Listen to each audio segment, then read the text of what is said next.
Why is it that some men take rejection so well? They don't experience massive harm to their self-confidence or their self-worth. And on the other hand, some men don't experience rejection well at all. It significantly damages their self-esteem, and they end up maybe even taking themselves out of the dating pool entirely. Don't at me and tell me that this guy is 6'3" and has 6 figures and a 6-inch penis and yada yada yada. You'd have twin brothers and they look exactly the same, and one of them handles rejection well and the other one does not. It has nothing to do with looks or income or dick size. The one distinction between those two categories of men is mindset. Do you have a fixed mindset or a growth mindset? And before you go, this is psychobabble, Caitlin, the only difference between these two men is what they make rejection mean. Stay with me for just a second. I'll make it all make sense, okay? So let's create a scenario. Man walks up to a woman at some kind of a social gathering. They speak back and forth for a minute. He indicates interests. She lets him know in one way or another that she's not interested. Maybe she does that kindly, or she says something awful like,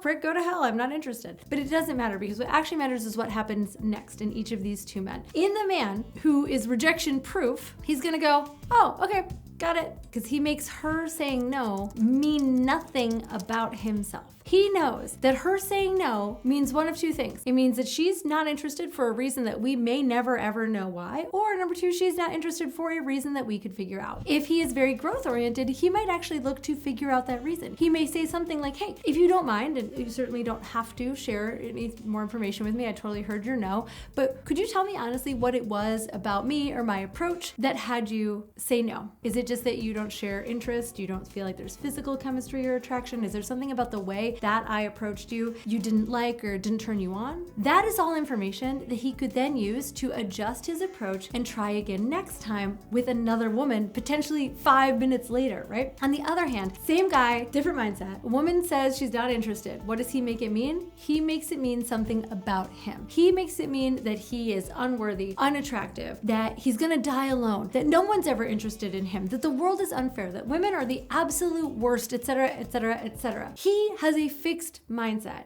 In his mind, nothing is going to change. He is who he is. The world is how the world is, and that is that. He goes inward. He feels that pain, often directs it inside of himself, internally in the form of depression, or externally as the form of aggression, anger, violence. But either way, that pain ends up being the thing that he takes away from that interaction because of what he made it mean. Do you see how this split happens in our own mind? Same man, same woman, same circumstance. But if you make it mean something about you, confirm some deep fear that you have, that the little devil on your shoulder is telling you, see, I told you that you were a worthless piece of crap and no one will ever love you? Or do you refuse to make it mean anything because you don't know? I mean, this is the coolest part about this, is like, if you acknowledge that you don't actually know. Now, it is painful for some folks to acknowledge that they don't know. Most of us, men especially, are taught that we need to always know. Like men should always know. Don't ask for directions. It's kind of the famous trope about men, because you should just know. Don't ask her how she likes her clit to be touched, because you should just know. But if you acknowledge that you don't know, that you can't read her mind, that you don't know why she said no to you, that it could be because she's getting back together with her ex, it could be because her boyfriend's standing over there,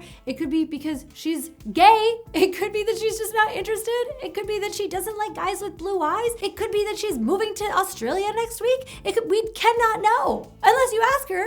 You cannot know. So instead of trying to read her mind, live with the discomfort of the ambiguity, of the unknown, right? Instead of trying to fill it in and making it known by saying, I know how the world is. I know what this is like. I know what this game is. I know what I am. I know I'm not attractive or worth anything, or that women just don't like men like me, etc., etc., etc. Like, do you get how critical the distinction between the fixed mindset and the growth mindset is? And that it could be the difference between you ending up getting married, having a kid, living the life that you want to live at old age together with your spouse and doing the whole like rocking chair retirement thing, or you taking yourself out of the dating pool and feeling miserable and disconnected and isolated. Like, this is not a joke. This is very serious stuff. The rest of your life kind of depends on you getting this. This concept of the fixed versus growth mindset is just one of several mindsets that I address in my upcoming book, Harder, Better, Longer, Stronger. In it, I compiled all of the last 10 years of everything that I have learned from coaching men from all walks of life and put it together in one book so that you could read and digest and have access to all of the wisdom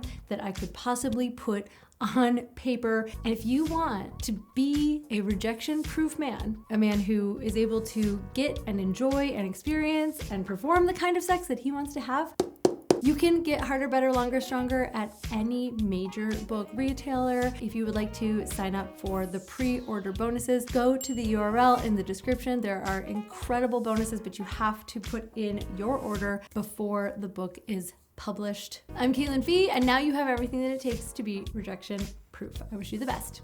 I'll see you here on Thursday. Bye.